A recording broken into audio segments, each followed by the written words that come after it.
It's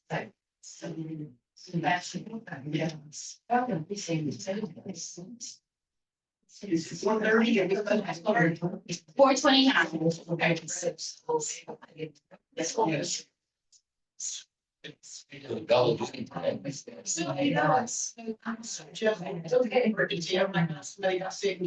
You're good to go, Miss Timson. Okay. Let's do this readers thing. I want to read to you today The Lottery by Shirley Jackson. Some of you may know the story. It first came out in 1948 in the New Yorker, and when it was published, it just generated an incredible storm of criticism. Like, oh my gosh, what a horrible story. How can you print that? And it's so un-American, it's so natural, it's just wrong. But now I think you'll find it, you won't find an American short stories anthology that probably doesn't have it in it. It's taught in high schools. So you probably have read it, some of you, most of you, but you might not have done it in a while. And I was thinking, what's the perfect story for Halloween and an election? So this story, this is perfect for those two things, and you'll see why. Okay, The Lottery. The morning of June 27th was clear and sunny, with the fresh warmth of a full summer day. The flowers were blossoming profusely, and the grass was richly green. The people of the village began to gather in the square between the post office and the bank around 10 o'clock. In some towns, there were so many people that the lottery took 2 days and had to be started on June 26th. But in this village, where there were only about 300 people, the whole lottery took less than 2 hours. So it could begin at 10 o'clock in the morning and still be through in time to allow the villagers to get home for noon dinner. The children assembled first, of course. School was recently over for the summer, and the feeling of liberty still sat uneasily on most of them. They tended to gather together quietly for a while before they broke into boisterous play, and their talk was still of the classrooms and the teachers, books, and reprimands. Bobby Martin had already stuffed his pockets full of stones, and the other boys soon followed his example, selecting the smoothest and roundest stones. Bobby and Harry Jones and Dickie Delacroix, the villagers pronounced the name, eventually made a great pile of stones in one corner of the square and guarded it against the raids of the other boys.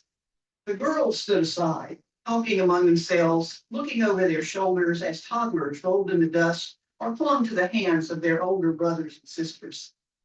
Soon the men began to gather, surveying their own children, speaking of planting and rain, tractors and taxes. They stood together away from the pile of stones in the corner, and their jokes were quiet, and they smiled rather than laughed. The women, wearing faded house dresses and sweaters, came shortly after their menfolk. They greeted one another and exchanged bits of gossip as they went to join their husbands. Soon the women standing by their husbands began to call to their children, and the children came reluctantly, having to be called 4 or 5 times. Bobby Martin ducked under his mother's grasping hand and ran, laughing, back to the pile of stones. His father spoke up sharply then, and Bobby came quickly and took his place between his father and his older brother. The lottery was conducted, as were the square dances and the teen club and the Halloween program, by Mr. Summers, who had the time and the energy to devote to civic activities. He was a round-faced, jovial man, and he ran the coal business, and people were sorry for him because he had no children and his wife was a scold. When he arrived in the square, carrying the black wooden box, there was a murmur of conversation among the villagers, and he waved and called, "A little late today, folks." Postmaster, Mr. Graves, followed him, carrying a 3-legged stool, and the stool was put in the center of the square, and Mr. Summers set the black box down on it. The villagers kept their distance, leaving a space between themselves and the stool, and when Mr. Summers said, "Some of you fellows want to give me a hand here?" there was hesitation before 2 of the men, Mr. Martin and his oldest son, Baxter, came forward to hold the box steady on the stool while Mr. Summers stirred up the papers inside it. The original paraphernalia for the lottery had been lost long ago, but the black box now resting on the stool had been put into use even before Old Man Warner, the oldest man in town, had been born. Mr. Summers spoke frequently to the villagers about making a new box, but no one liked to upset even as much tradition as was represented by the current black box. There was a story that the present box had been made with some pieces of the box that had preceded it, the one that had been constructed when the first people settled down here to make a village. Every year after the lottery, Mr. Summers began talking again about a new box. But every year the subject was allowed to fade off without anything being done. The black box grew shabbier every year. By now it was no longer completely black, but splintered badly along one side to show the original wood color, and in some places faded and stained. Mr. Martin and his oldest son Baxter held the box securely on the stool until Mr. Summers had stirred the papers thoroughly with his hand. Because so much of the ritual had been forgotten or discarded, Mr. Summers had been successful in having slips of paper substituted for the chips of wood that had been used for generations. Chips of wood, Mr. Summers had argued, had all been very well when the village was tiny, but now that the population was more than 300 and likely to keep on growing, it was necessary to use something that would fit more easily into the black box. The night before the lottery, Mr. Summers and Mr. Graves made up the slips of paper and put them in the box, and it was taken to the safe of Mr. Summers' coal company and locked up until Mr. Summers was ready to take it to the square the next morning. The rest of the year, the box was put away, sometimes one place, sometimes another. It had spent 1 year in Mr. Graves' barn and another year underfoot in the post office, and sometimes it was set on a shelf in the Martin grocery and left there. There was a great deal of fussing to be done before Mr. Summers declared the lottery to be open. There were the lists to make up, heads of families, heads of households in each family, members of each household in each family. There was the proper swearing in of Mr. Summers by the postmaster as the official of the lottery. At one time, some people remembered there had been a recital of some sort performed by the official of the lottery, a perfunctory, tuneless chant that had been rattled off duly each year. Some people said that the official of the lottery had used to stand just so when he sang it or said it. Others believed that he was supposed to walk among the people, but years and years ago, this part of the ritual had been allowed to lapse.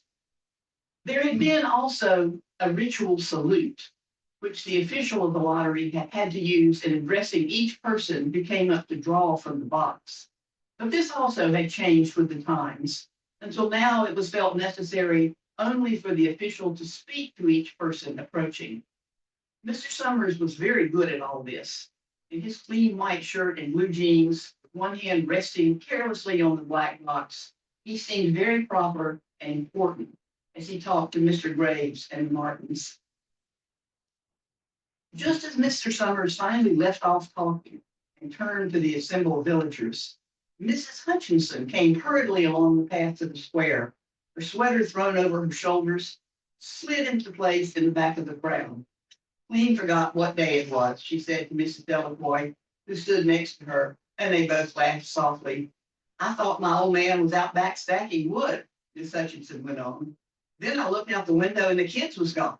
And then I remembered it was the 27th and I had to come running. She dried her hands on her apron and Mrs. Delacroix said, You're still in time though. They're just talking away up there. Mrs. Hutchinson craned her neck to see through the crowd and found her husband and children standing near the front. She tapped Mrs. Delacroix on the arm as a farewell and began to make her way through the crowd. The people separated good-humoredly to let her through.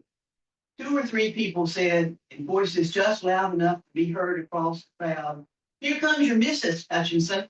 And Bill, she made it after all.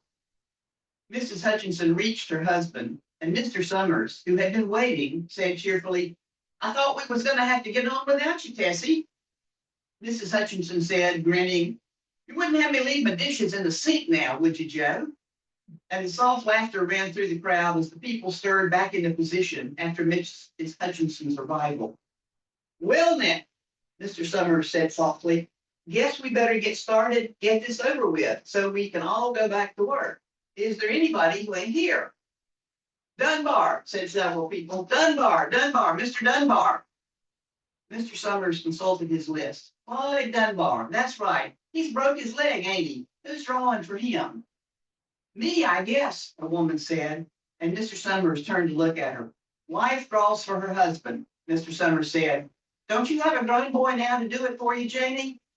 Although Mr. Summers and everyone else in the village knew the answer perfectly well, it was the business of the official to ask such questions formally.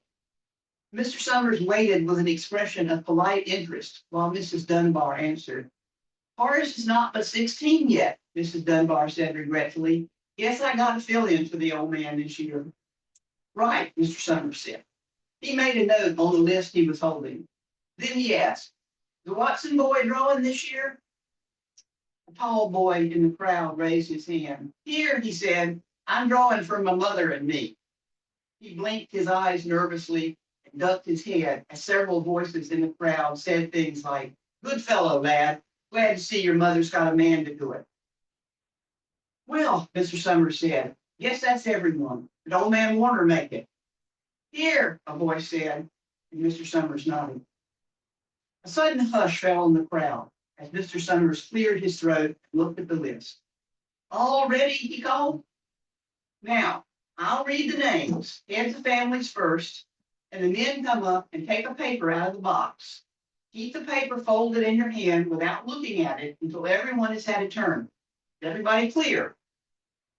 People had done it so many times that they only half listened to the directions. Most of them were quiet, wetting their lips, not looking around.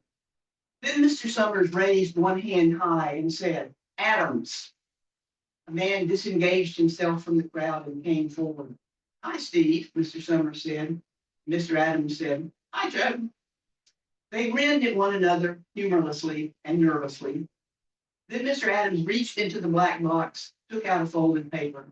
He held it firmly by one corner as he turned and went hastily back to his place in the crowd, where he stood a little apart from his family, not looking down at his hand. Allen, Mr. Summers said. Anderson. Bentham. Seems like there's no time at all between lotteries anymore, Mrs. Delacour said to Mr. Graves in the back row. Seems like we got through with the last one just last week. I'm sure it goes fast, Mr. Graves said. Clark. Delacroix. There goes my old man, Miss Delacroix said. She held her breath while her husband went forward.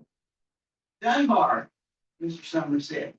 And Mrs. Dunbar went steadily to the box while one of the women said, Go on then, Janie. And another one said, There she goes. We're next, Mrs. Graves said. She watched while Mr. Graves came around from the side of the box, greeted Mr. Summers gravely, and selected a slip of paper from the box. By now, all through the crowd, there were men holding small folded papers in their large hands, turning them over and over nervously. Mrs. Dunbar and her two sons stood together, Mrs. Dunbar holding her slip of paper. Harbert, Hutchinson. Get on up there, Bill, Mrs. Hutchinson said, and the people near her laughed. Jones. They do say, Mr. Adams said to old man Warner, who stood next to him, that over in the North Village, they're talking of giving up the lottery altogether. Old man Warner snorted. Pack of crazy fools, he said. Listening to the young folks, nothing's good enough for them anymore. Next thing you know, they'll be wanting to go back to living in caves. Nobody work anymore, live that way for a while. Used to be a saying around here about lottery in June, corn be heavy soon. First thing you know, we'd all be eating stewed chickweed and acorns. There's always been a lottery, he added petulantly. They had enough to see young Joe Summers up there joking with everybody through this. Some places have already quit the lottery, Mrs. Adams said. Nothing but trouble in that, old man Warner said stoutly. Pack of young fools. Martin. And Buddy Martin watched his father go forward. Overdyke. Percy. I wish they'd hurry, Mrs. Dunbar said to her older son. Just wish they'd hurry. They're almost through, her son said. You get ready to run tell Dad, Mrs. Dunbar said. Mr. Summers called his own name, then stepped forward precisely, selected a slip from the box. Then he called, Warner. 77th year I done been in the lottery, old man Warner said as he went through the crowd. 77th time. Watson. The tall boy came awkwardly through the crowd. Someone said, "Don't be nervous, Jack." And Mr. Summers said, "Take your time, son." Zanini. After that, there was a long pause, breathless pause.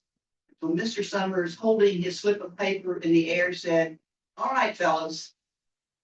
For a minute, no one moved. Then all the slips of paper were open. Suddenly, all the women began to speak at once. "Who is it? Who is it? Who's got it? Is it the Dunbars? Is it the Watsons?" Then the voices all began to say, "It's Hutchinson. It's Bill. Bill Hutchinson's got it." "Go tell your father," Miss Dunbar said to her older son. People began to look around to see the Hutchinsons. Bill Hutchinson was standing quiet, staring down at the paper in his hand. Suddenly, Tessie Hutchinson shouted to Mr. Summers, "You didn't give him time enough to take any paper he wanted. I saw you. It wasn't fair." "Be a good sport, Tessie," Mrs. Delacoy called. And Mrs. Gray said, "All of us took the same chance you did." "Shut up, Tessie," Bill Hutchinson said. "Well, everyone," Mr. Summers said, "that was done pretty fast. And now we've got to be hurrying a little more to get everything done in time." He consulted his next list. "Bill," he said, "you draw for the Hutchinson family. You got any other households in the Hutchinsons?" "There's Don and Eva," Mrs. Hutchinson yelled. "Make them take their chance." "Daughters draw with their husband's family, Tessie," Mr. Summers said gently. "You know that as well as anyone else here." "It wasn't fair," Tessie said. "I guess not, Joe," Bill Hutchinson said regretfully. "My daughter draws with her husband's family. That's only fair. And I've got no other family except the kids." "Then, as far as drawing for families is concerned, it's you," Mr. Summers said in explanation. "And as far as drawing for households is concerned, that's you too, right?" "Right," Bill Hutchinson said. "How many kids, Bill?" Mr. Summers asked formally. "3," Bill Hutchinson said. "There's Bill Jr. and Nancy and little Davy and Tessie and me." "All right then," Mr. Summers said. "Harry, you got their tickets back?" Mr. Graves nodded and held up the slips of paper. "Put them in the box then," Mr. Summers directed. "Take Bill's and put it back in too." "I think we ought to start over," Mrs. Hutchinson said as quietly as she could. "I tell you, it wasn't fair. You didn't give him enough time to choose. Everybody saw that. Everybody saw that."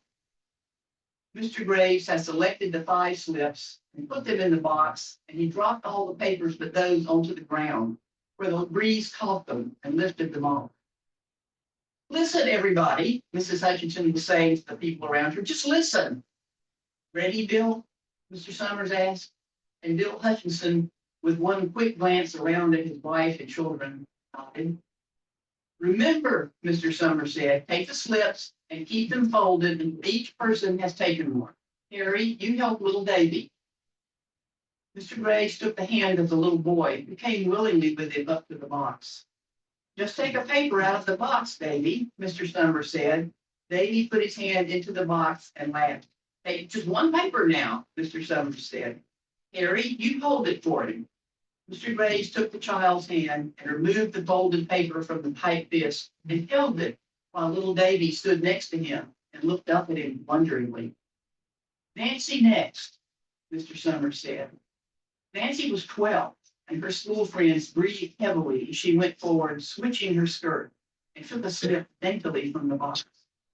"Now Bill Jr.," Mr. Summers said, and Billy, his face red and his feet overlarge, nearly knocked over the box as he got a paper out. "Now Tessie," Mr. Summers said. She hesitated for a minute, looking around defiantly, and then set her lips and went up to the box. She snatched the paper out and held it behind her.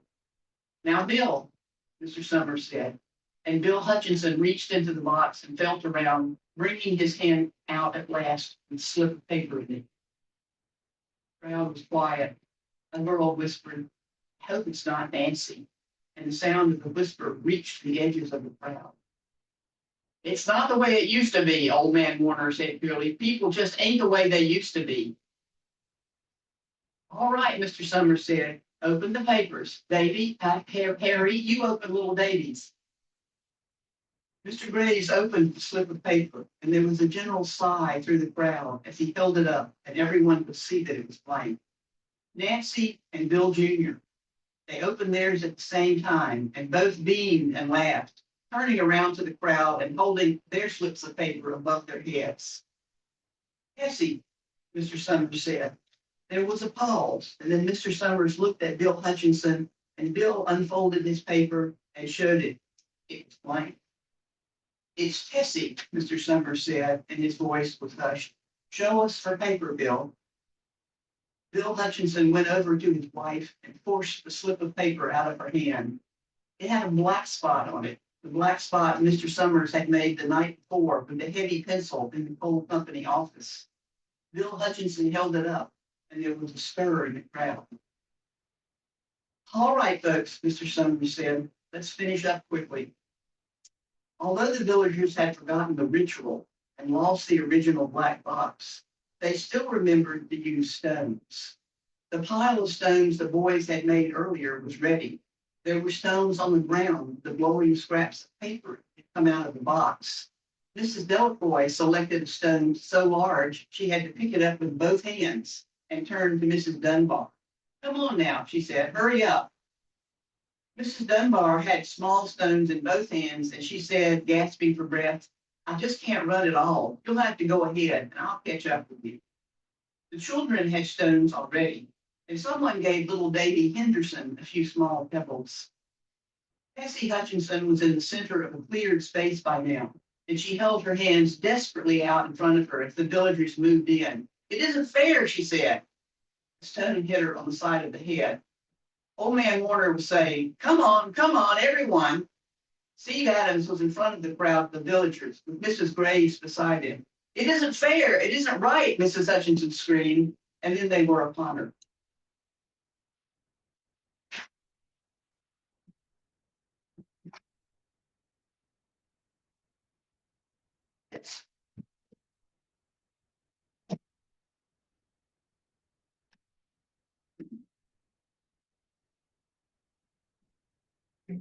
Have you seen the film The Wicker Man? It's sort of similar. They made a play out of this, actually. Remembering how it felt when I read it.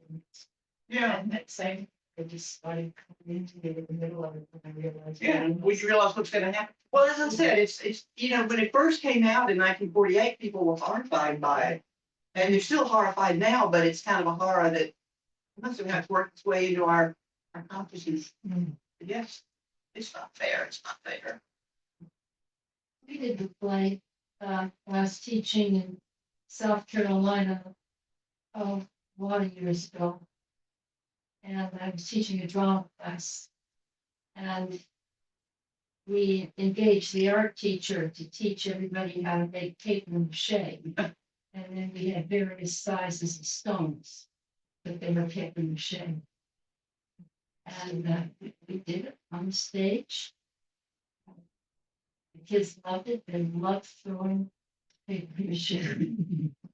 It was quite a shock to everybody in the room. Well, it is. It's a very. I mean, you can see it. You can by the time the end happens, I think you know what it's going to be. But it's still horrible. And the way she just ended, she screams and they were upon her. Yeah. It still happens. Yeah. Yeah. Oh, that horrible one when somebody gives her little baby a handful of stones to throw. Yeah. Yeah. Anyway, well, that's for Halloween and the election. Thank you. I'm sorry, it's a little shorter than 30 minutes, but I thought it was just so perfect for the occasion.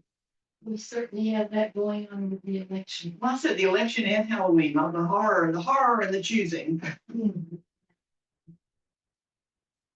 And Listen to one commercial. Well, I hope I didn't depress everybody, but just letting people. Good.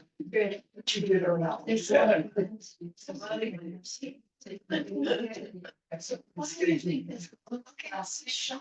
Well, it's just so incredibly well written, even though it's, you don't know why they have this lottery, and somebody every year to sacrifice. Get that hint when Mr. Warner said, lottery in June, corn be green soon, to kind of the old pagan sacrifice somebody to make fertility for village guaranteed. Cheer. What's I think because it's so powerful and so. Yeah. Oh, there are lessons in there.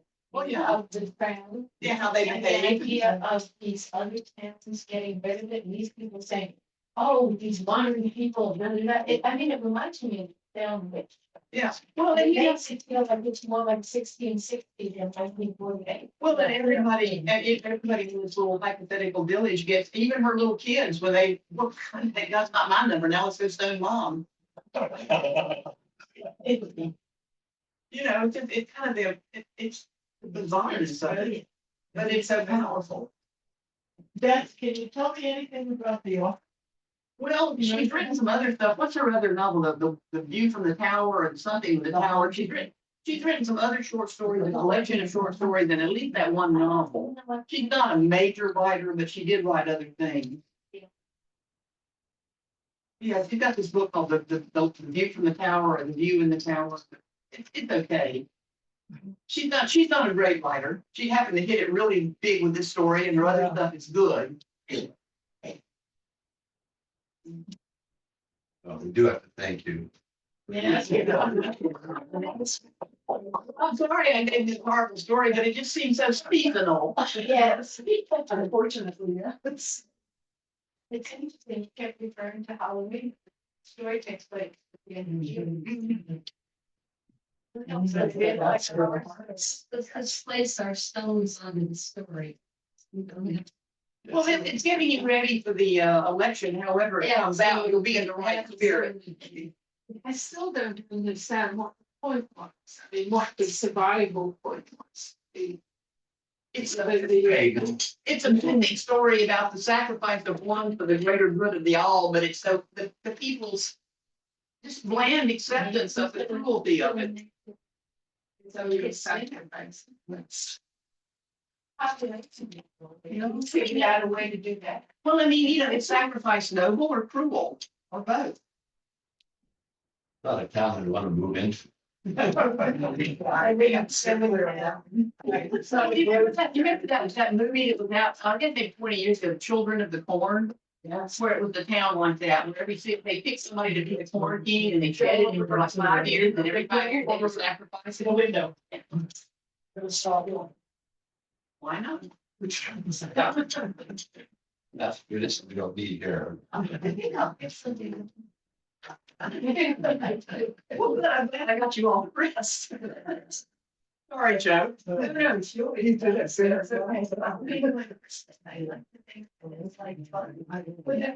other story we waited for several years ago, the Ernstine grade one. Yeah, Where there was the yeah, the state, everyone's. These somehow along purpose, and more obvious. In order to be happy, someone has to be sad. That's true. I read the Le Guin story. I read the ones who walk away from Omelas, where it was this beautiful, happy, wonderful town, and everybody was great. But when you became 12 with the child, you were taken down and shown this one little child suffering and tortured in the basement, and you knew that you wanted to rescue this poor little child who was so miserable, but you knew that if you did, everything would fall apart, that the whole happiness of the town depended on this one child being kept alone and miserable and suffering. And so that some could accept it, but it made them better citizens of the town.